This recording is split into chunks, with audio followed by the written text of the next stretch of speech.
Okay, so do we think RWA and SDO are weird or not? So how would those concepts and constructs and the scale items translate? Would they make sense in the Chinese context? So they're things for you to think about, and it could be good to raise them and discuss them on the 26th of April when we have our next Q&A. If we look at the critique of this psychodynamic personality approach, it definitely is an approach that is focused on individual personality and temperament as the cause of prejudice, that people's early life treatment in relation to parenting can lead them to develop a personality type where they're more likely to engage in prejudice. Some of the challenges with this approach are that it's hard to explain how we can get very sudden shared beliefs across large numbers of people at particular times in history where we see prejudice. 1930s in Germany, perhaps now during COVID-19. So how does a personality account help us understand these increases perhaps that we're seeing now with COVID-19 and prejudice towards foreigners? It's hard for this approach to sort of explain those events through looking at personality. It's also the case that tolerant people can have very black and white views and can be very intolerant of the intolerant. So there is a sense in which why are we only talking here about right-wing authoritarianism? Don't we also see tolerant people under certain conditions having the same level of prejudice and black and white stereotypical thinking? And we also have Sharif studies, the socio-cultural approach, which has shown us that normal people can come to hold negative stereotypes and extreme prejudice under certain conditions. So how does the psychodynamic personality approach account for evidence such as that produced by Sharif?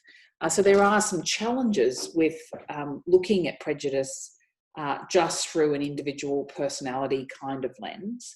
And if we were going to use sort of this COVID-19 type question to say, well, does this theoretical perspective about the causes of prejudice help us explain what's happening with COVID-19? It doesn't really fit because with COVID-19, we're seeing large numbers of people come to hold a shared view that prejudice towards foreigners, expressing prejudice towards foreigners. How does that happen quickly? How does it become shared if we try and explain this prejudice through a personality type account? So there are some challenges with this approach. We're going to now move on and spend some time talking about the cognitive approach. So we saw that the social cognitive approach to social psychology kind of emerged in the 70s, and it's also true of what we're going to describe here. It is a categorization sort of model of prejudice and stereotyping. So the argument is that quite often when we look at people, we will very quickly come to categorize these others, and those categorizations will lead us to apply stereotypical information in the way in which we form judgments of these of other people. So in terms of say, imagine moving around in your day-to-day lives, you pass people on the street, you see people in shops, that we notice particular characteristics such as perhaps skin color, age, gender, and on the basis of that, we will come to very quick judgments and apply stereotype thinking in forming the impressions of these other people. And the argument is that the human cognitive system is limited. It therefore has to take shortcuts. It can't take in all of the information that's available around us.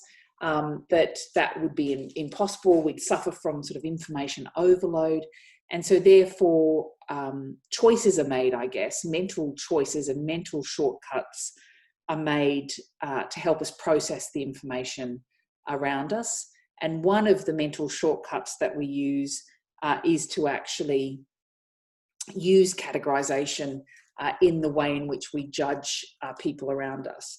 So given cognitive capacity, humans are like cognitive misers. They're trying to keep their kind of capacity, and so therefore they're likely to form quick judgments, stereotypical judgments, in order to preserve their cognitive store of energy, and also to get some sort of understanding of the world around them.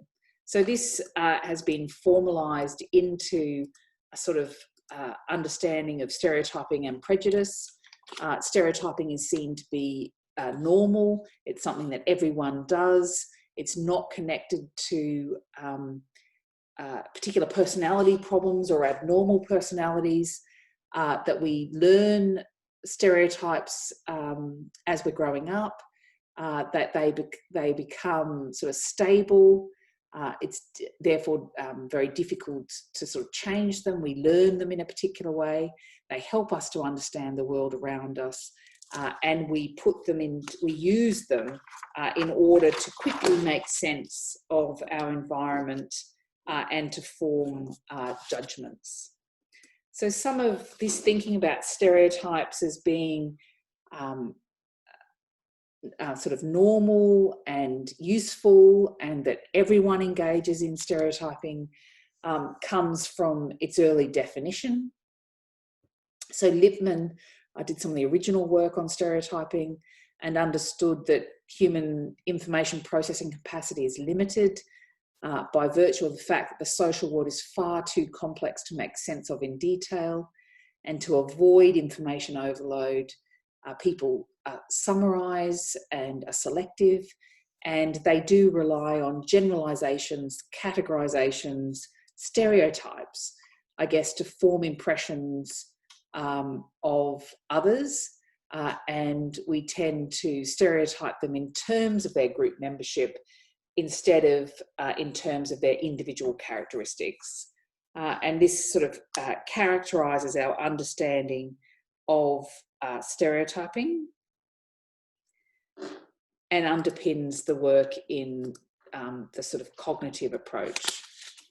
So in a way, in this approach, we see humans as sort of having faulty but necessary information processing devices. They can use these shortcuts and categorizations, which may not be completely accurate, but they're certainly useful in terms of preserving our mental capacity. So we're kind of they're kind of faulty but necessary. So when we are forming these category, group-based, stereotype-based judgments of others because we have to, given cognitive capacity, these are seen to be somehow errorful and wrong to some degree. So there's an acceptance that we're not seeing the world necessarily accurately, but we're seeing it usefully in terms of our purposes. So we're forced to make these quick decisions. We will make some errors, but we just don't have the capacity to perceive every other person in terms of their individual accurate characteristics. We have to rely on some of these group-based categorizations and stereotypes. So here is a summary of the model. We encounter another person as we're walking down the street. We'll make an initial categorization where we're effectively stereotyping them and using our heuristic knowledge to make a judgment. We will then sort of, after we've made that initial categorization, We'll spend some time to see whether it's confirmed. Is there other information there that might confirm or disconfirm the categorization that we've made? Perhaps other information becomes available, and we might recategorize the individual, the person, and form a sort of subcategory, or see them in a slightly different way than the initial categorization. And if we still really can't place the individual properly, we may go and start to perceive the other person as an individual. So we'll move from a very quick sort of stereotype as the initial categorization, which is often seen to be sort of faulty and problematic and sort of inaccurate. And if we allocate more attention, we will move to a more accurate, individual-based understanding of the person. So embedded in this model is the view that using categories, using stereotypes is faulty, and forming individuated, seeing others as individuals is actually more accurate, but it is also takes more cognitive capacity. So this model has a lot of support. It tells us something about impression formation. It tells us something about the use of stereotypes, but embedded in it is this kind of idea that seeing others as individuals is going to be more accurate than seeing others as group members. So let's have a look at how this model might go in helping us understand increases in prejudice during COVID-19. So in some ways, it does sort of fit. People feel a threat. They use heuristics to make judgments. They might be a bit distracted by events of COVID-19, so they might be relying more on categorizations and to quickly form judgments of whether someone is a threat or not, based on whether they're foreign or not. So you could see that that model that I described is referred to as the continuum model, which is one of the most popular and widely supported models that looks at this social cognition approach. So we could say the continuum model does in some ways fit increases in prejudice during COVID-19, but ways in which it doesn't fit is that it doesn't readily explain why we use foreigner versus non-foreigner as the distinction. Why might it not be age or gender? Here, I guess foreigner, non-foreigner is tapping ethnicity. But why do we use some cues and not others to form these stereotypes? And perhaps this cognitive approach needs to be combined with some theory that, again, can help us work out why a particular target is chosen. In a similar way to the psychodynamic approach, it's not clear why we tend to show prejudice towards some targets and not others, based on the theory that's being developed. So let's just go through some of the critiques of this approach. We can see that here it does not talk at all about the nature of the intergroup relationship between one group and the other. So it doesn't build or include in any way the insights that we saw from Sherif.